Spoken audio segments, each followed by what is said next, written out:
नमस्कार दोस्तों। आज के इस वीडियो लेक्चर में बात करेंगे मैटलैब कमांड्स के बारे में। तो हम देखेंगे कुछ मैटलैब कमांड्स किस तरीके से वो वर्क करती हैं। तो बिफोर मैटलैब कमांड्स कुछ सिंबल्स भी हम देख लेते हैं कि कुछ सिंबल्स हैं उनका मीनिंग क्या होता है। तो आप जानते ही हैं प्लस सिंबल का मतलब तो एडिशन से होता है। अगर आपने दो वेरिएबल्स हैं उनके बीच में प्लस लगा दिया या दो क्वांटिटीज हैं उनके बीच में प्लस लगाया तो एडिशन होगा ऑब्वियसली। माइनस फॉर सब्ट्रैक्शन और स्टार फॉर मल्टीप्लिकेशन, ठीक है ना। क्यों मल्टीप्लिकेशन का साइन आपको कीबोर्ड पर तो मिलेगा नहीं, तो स्टार है वो आप लगाओगे तो दैट इज मल्टीप्लिकेशन, ठीक है। और स्लैश आप लगा रहे हैं वो दैट इज फॉर डिवीजन, ठीक है ना। यहाँ आपको देखना है कि बैक स्लैश है या फॉरवर्ड स्लैश है। तो बैक स्लैश है that is for division, forward का कुछ अलग मीनिंग होता है, हम बाद में बताएंगे। अगर आपको पावर लगाना है किसी का तो उसके लिए ये कैप जो हम लगा रहे हैं इससे पावर लगेगा। फॉर स्क्वायर रूट SQRT, किसी का अगर आपको स्क्वायर रूट करना है तो SQRT करना है, ठीक है ना। तो यहाँ तक इसमें तो कोई दिक्कत ही नहीं है ऊपर वाले में। ये हम दो देख लेते हैं प्रॉपरली काम करते हैं कि नहीं। तो फॉर एग्जांपल आपको 2 का स्क्वायर करना है तो 2 टू द पावर 2 तो दैट इज 4 आ गया, ठीक है ना। तो जो पावर आपको उसकी करनी है वो आप कर सकते हैं, ठीक है। अब यहाँ पर आप देख रहे हैं कि ये इतना भरा भरा भी है। तो आपको अगर इस स्क्रीन को क्लियर करना है कि नहीं मेरे को टॉप पे ही चाहिए तो उसके लिए कमांड होती है CLC। देखिए स्क्रीन क्लियर हो गई पूरी। तो आप यहाँ पर अब आप देख सकते हैं सपोज आपको 3 का क्यूब करना है तो भी आप कर सकते हैं। 27 हो गया, क्लियर है। और मान लीजिए आपको 4 का स्क्वायर रूट करना है तो SQRT और ब्रैकेट में आप लिखेंगे 4। कितना आना चाहिए? ऑब्वियसली 2 आना चाहिए। 2 आ गया, ठीक है ना। बाय डिफॉल्ट ये आंसर में जा रहे हैं। अगर आप कह देते कि बी में आपको इसका स्क्वायर रूट ऑफ 4 अगर स्टोर करना है तो आप ऐसे लिखते B is equal to SQRT और 4। तो अब आंसर बी में चला जाएगा। देखिए बी में जा रहा है, क्लियर है। तो ये प्रॉपर्ली वर्क कर रहे हैं। उसके बाद परसेंटेज साइन है that is for comment. Percentage sign आप लगा देंगे तो मैटलैब फिर उस पर्टिकुलर लाइन को रीड नहीं करेगा, वो कमेंट की तरह। आप प्रोग्राम के बारे में लिखना चाहते हैं कि प्रोग्राम ये क्या करेगा बेसिकली, तो उसे हम कमेंट्स में लिखते हैं। जैसे आप सी में भी करते थे, वहाँ स्टार लगाते थे, स्टार और स्लैश लगा के। यहाँ पे ये परसेंटेज से काम होगा, क्लियर है। और मैटलैब में pi is defined by PI अगर आप लिखेंगे तो उसे वो समझिएगा पाई की जो वैल्यू है। अगर मैंने लिखा पाई तो पाई की वैल्यू आ रही है, ठीक है ना। तो पाई को आप यूज नहीं कर सकते हैं, रिजर्व है बेसिकली इसमें। PI रिजर्व है जिसकी वैल्यू ये है। देन सेमी कॉलन और कॉलन, इन दोनों को आप समझ लीजिए। Semi colon basically to terminate a line and suppress the result display on the command window. अगर आप सेमी कॉलन लगा देंगे तो जो रिजल्ट है वो कमांड विंडो पर दिखाई नहीं देगा। जैसे मैंने पाई लिखा, पाई की वैल्यू हम सपोज लेते हैं A में, A is equal to pi, clear है। अगर मैंने यहाँ सेमी कॉलन लगा दिया तो देखिए नीचे कुछ नहीं आया, यहाँ पे कोई रिजल्ट नहीं आया ना। और अगर इसे हटा देता तो A इज इक्वल टू मैं पाई लिखता और मैंने सेमी कॉलन नहीं लगाया। अब एंटर लगाऊंगा तो देखिए A में ये स्टोर हो गया, यहीं पर रिजल्ट दिखा दिया कि नहीं।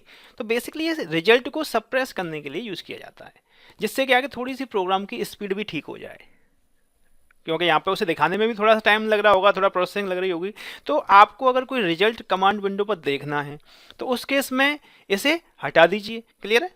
दूसरा है कॉलन। तो colon basically use to define a range, ये किसी रेंज को डिफाइन करने के काम में आता है।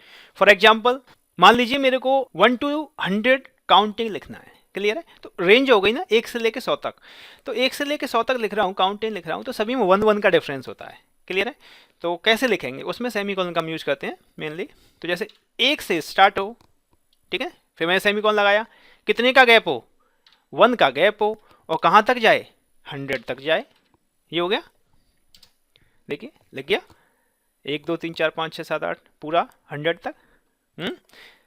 कितना आसान है, एक लाइन में हो गया। अगर ये काम आपको C से करना होता तो आपको कम से कम हफ्ते भर की क्लास लेनी पड़ती, और यहाँ पे आप दूसरा लेक्चर ही आप ले रहे हैं और इसे कर पा रहे हैं, देख रहे हैं। और क्या प्रोग्रामिंग है, नथिंग, पूरा हो गया। फॉर एग्जांपल आपको अगर टेबल लिखनी है, 2 का टेबल आपको लिखना है, लिख सकते हो, लिख सकते हैं, क्यों नहीं। क्योंकि 2 का टेबल 2 से स्टार्ट होगा और जो उसमें डिफरेंस होगा वो 2 का होगा, और कहाँ तक जाएगा, 10 तक जाएगा, ठीक है ना। तो बीच में जो ये है बेसिकली वो इंक्रीमेंट को शो कर रहा है, कितना इंक्रीमेंट होना है, लास्ट को और ये फर्स्ट को, बस एंटर कर देना है। और 2 का टेबल 10 तक तो नहीं जाएगा ना 2 10 या 20, तो इसे करेक्ट करना है, ठीक है, तो देखिए हो गया, 2 1 जा 2, 2 2 जा 4, 6 8 20 तक। तो कितनी आसानी से आपने टेबल भी लिख लिया।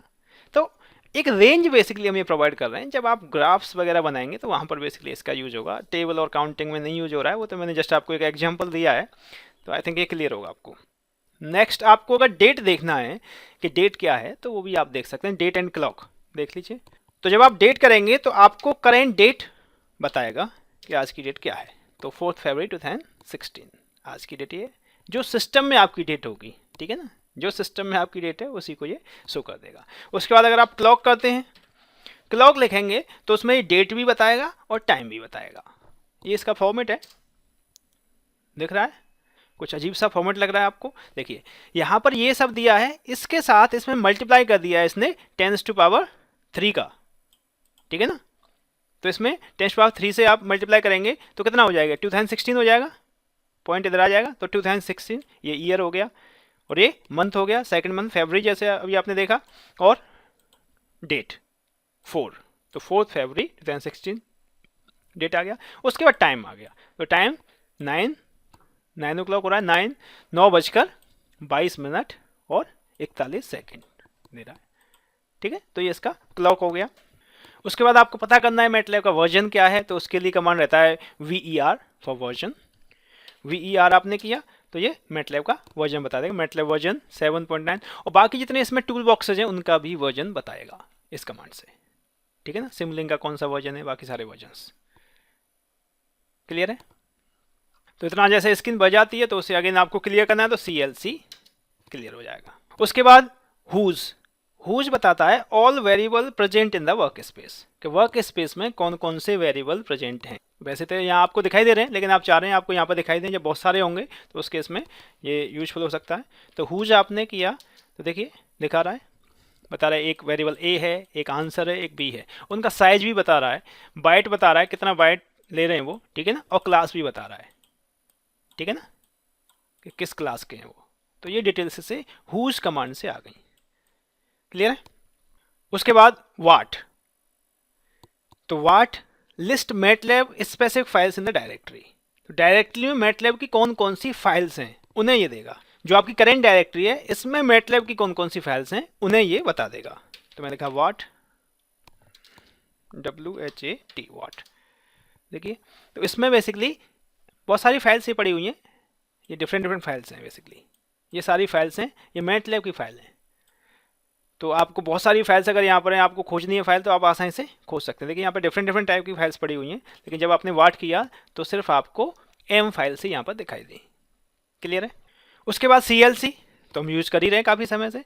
उसके बाद क्लियर यूज़ किया जाता है to clear the workspace आपको क्लियर करना है तो उसके लिए क्लियर कमांड का यूज़ करेंगे। तो वर्क स्पेस एक तो जब मैं मैटलैब बंद करता हूँ उस समय क्लियर हो जाता है, और एक क्लियर कमांड से क्लियर कर सकते हैं। तो कमांड से क्लियर करें वो ज़्यादा अच्छा है, ये थोड़ी है कि क्लियर करना है तो मैटलैब बंद करेंगे फिर चालू करेंगे, ऐसा नहीं है। जब आप अपना प्रोग्राम रन कराना चाह रहे हैं तो उससे पहले हमारी ये रिक्वायरमेंट रहती है कि हम उसे क्लियर कर लें, बिकॉज ऐसा ना हो कि हमने कोई वेरिएबल यूज़ किया है और वो वेरिएबल पहले से ही वर्क स्पेस में पड़ा हो, तो वो गार्बेज वैल्यू उठा लेगा और हमारा रिजल्ट गलत आ जाएगा। इस वजह से हम वर्क स्पेस को क्लियर करते हैं। तो देखिए अभी यहाँ पर आपको 3 वेरिएबल दिखाई दे रहे हैं, तो अब मैं क्लियर लिखूंगा तो ये गायब हो जाएंगे, खत्म हो जाएंगे, खत्म हो गए, सब चला गया ना। तो आप वर्क स्पेस इस तरीके से क्लियर कर सकते हैं। एक होता है क्लोज ऑल, तो क्लोज ऑल कमांड बेसिकली जब यूज़ की जाती है जब बहुत सारे फिगर्स खुले हों, बहुत सारी विंडोज़ खुली हुई हैं, तो उस केस में हम क्लोज ऑल का यूज़ करते हैं। इस कमांड को जब हम आगे प्रोग्राम में कहीं ऐसी प्रॉब्लम आएगी बेसिकली जहाँ जिसकी रिक्वायरमेंट एग्जैक्टली होगी उस जगह पर आपको इसके बताएंगे। उसके बाद डायरी, ये काफ़ी इंपॉर्टेंट कमांड है। Diary basically to keep track of everything done during MATLAB session, ये रिकॉर्ड रखता है जो आपने मैटलैब स्टार्ट किया, स्टार्ट से लेकर एंड तक जो काम भी किया, जब तक आपने डायरी को ऑन रखा है, जब तक ये उसमें जो काम भी आप कर रहे हो वो पूरा दिखाएगा, रिकॉर्ड करेगा सारी कमांड्स को, जो आपका कमांड विंडो पर जो कुछ भी आ रहा है उसे उसमें स्टोर करते जाएगा। तो सिंटैक्स ये होता है सिंपल, डायरी और फाइल नेम। तो देखिए फिर CLC कर लेते हैं। अब यहाँ पर आपको बहुत सारी फाइल्स दिख रही हैं, ठीक है ना। मैंने सपोज डायरी किया, डायरी और फाइल का नाम लिख दिया A1, ठीक है। और तो देखिए यहाँ पर आपको A1 के नाम से देखिए ये क्रिएट हो गई फाइल, A1 के नाम से आ गई, ठीक है। अब आप कुछ भी काम करेंगे इस पर वो आता रहेगा, ठीक है ना। तो आप चाह रहे हैं कि नहीं, जब आप कि हमें अब फर्दर इसमें डायरी में एंट्री नहीं होनी चाहिए, तो आप डायरी ऑफ भी कर सकते हैं। तो डायरी ऑफ कर देंगे तो उसमें एंट्री होना बंद हो जाएगी। फिर आप चाह रहे हैं नहीं हमें और कुछ एंट्री करनी है, तो फिर डायरी ऑन कर सकते हैं, तो इससे ये काम हो जाएगा। तो अब आगे हम काम करते हैं, फिर डायरी को बाद में दिखाएंगे कि उसमें क्या स्टोर हुआ है। बेसिकली जो आगे हम फर्दर काम करने वाले हैं वो काम उसमें स्टोर होगा, तो उसे हम देखेंगे। तो ये डायरी से रिलेटेड कमांड थी। तो edit path, basically to display the path tool, देखिए से लिखा एडिट पाथ। तो एडिट पाथ करने के बाद ये बेसिकली सेट पाथ के लिए एक ऑप्शन आ रहा है। अब ये क्या होता है समझ लीजिए। यहाँ पर ये करंट फोल्डर है, तो कायदा ये कहता है कि जो प्रोग्राम आप रन करना चाह रहे हैं वो आपकी करंट डायरेक्टरी में होना चाहिए। तो यहाँ पर आप करंट डायरेक्टरी देख रहे हैं सी के अंदर, और डॉक्यूमेंट सेटिंग, माई डॉक्यूमेंट्स में जाके मैटलैब। लेकिन आप जनरली जानते हैं आप अपनी सारी चीज़ पर्टिकुलर किसी ड्राइव में रखना चाहते हैं। सी ड्राइव में तो बहुत कम ही रखते हैं ना, जिसमें ऑपरेटिंग सिस्टम पड़ा होगा उसमें तो आप कुछ नहीं रखते हैं। आप चाहते हैं मेरे सारे प्रोग्राम्स या कुछ भी है वो मेरी एक पर्सनल डायरेक्टरी में या पर्सनल ड्राइव है उसमें ही होना चाहिए। तो मैंने अभी कहा कि करंट पाथ है, जो करंट फोल्डर है, प्रोग्राम आपका वहीं पे होगा जब ही रन करेगा। और दूसरी तरफ मैं कह रहा हूँ कि आप अपनी जो मनपसंद है उसमें रखना चाह रहे हैं, तो उस केस में क्या किया जाए, क्योंकि आपने प्रोग्राम अगर अपनी मनपसंद डायरेक्टरी में सेव कर दिया और फिर करंट डायरेक्टरी यहाँ पर ये है, और जब प्रोग्राम रन करेंगे तो प्रोग्राम रन नहीं होगा, एरर आएगा, ठीक है ना। तो उसके लिए दो पॉसिबल सॉल्यूशन है।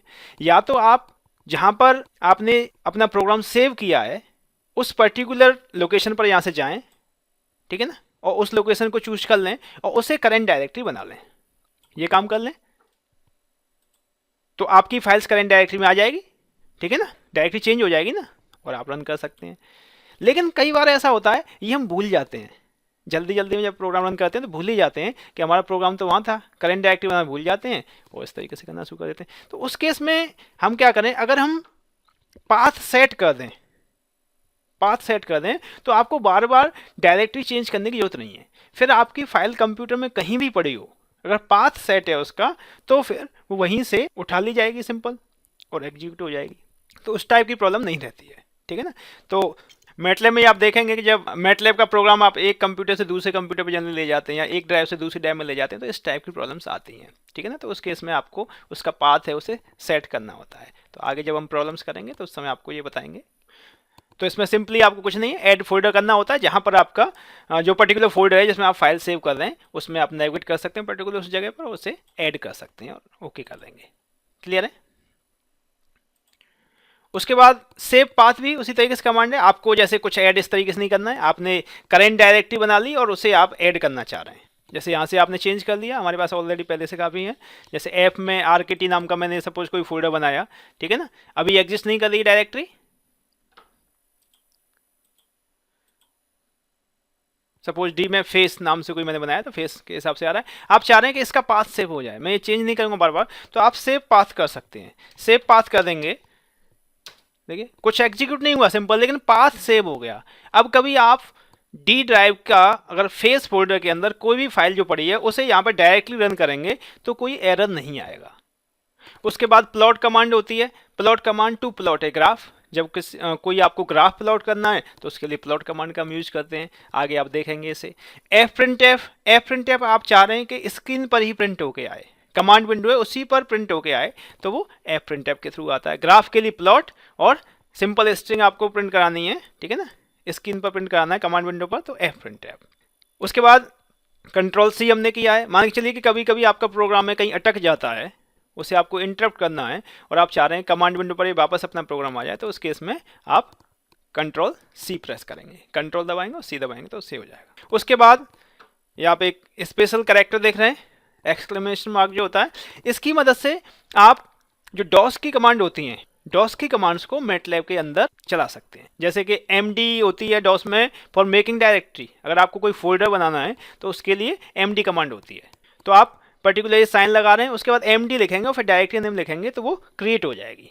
देखिए कैसे, जैसे अभी हम D के अंदर फेस के अंदर है, यहीं पर बना लेते हैं। सपोज मैंने साइन लगाया MD और मैंने अपना नाम लिख दिया राज, ठीक है, डायरेक्टरी। तो यहाँ पर आप देखेंगे एक डायरेक्टरी क्रिएट हो जाएगी राज के नाम से एक फोल्डर क्रिएट हो जाएगा बेसिकली।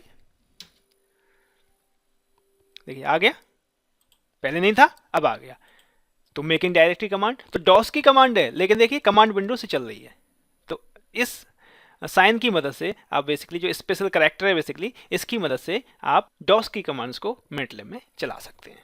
ठीक है, उसके बाद क्विट एंड एग्जिट। तो क्विट लिखिए या फिर एग्जिट लिखिए, इससे मैटलैब क्लोज हो जाता है। तो मैटलैब क्लोज होने से पहले हम पुराने अपने उसमें चले जाते हैं और डायरी देख लेते हैं, डायरी क्या स्थिति है। जो डायरी हमने A1 बनाया था इसमें एंट्रीज हुई हैं कि नहीं हुई हैं। अभी आपको डायरी ऑफ भी करना होगा, उसके बाद ये सेव करेगा। अभी सेव नहीं किया उसने, मैंने लिखा डायरी DIARY डायरी ऑफ। ठीक है, डायरी ऑफ किया, उसके बाद मैंने क्लिक किया, देख रहे हो मैंने डायरी ऑफ नहीं किया था तो पूरा रिकॉर्ड सेव नहीं हुआ था, लेकिन डायरी ऑफ जैसे किया तो उसके बाद सारा सेव हो गया सेशन जो जो मैंने किया था। क्लियर है। और फिर अगर मैं डायरी ऑन कर दूंगा तो दोबारा इसमें एंट्रीज होना शुरू हो जाएंगी, और नहीं करूंगा तो नहीं होगा। क्लियर है। तो लास्ट कमांड थी क्विट एंड एग्जिट। क्विट लिखिए या एग्जिट लिखिए, उससे मैटलैब क्लोज हो जाएगा। देखिए मैंने लिखा क्विट, मैटलैब बंद हो गया। तो आई थिंक आपने मैटलैब की कमांड्स को एंजॉय किया होगा। अगर आपको कोई दिक्कत है, कहीं कोई डाउट है, तो आप मेरे को मेल कर सकते हैं on my mail ID matlab@rkt@gmail.com। Thank you.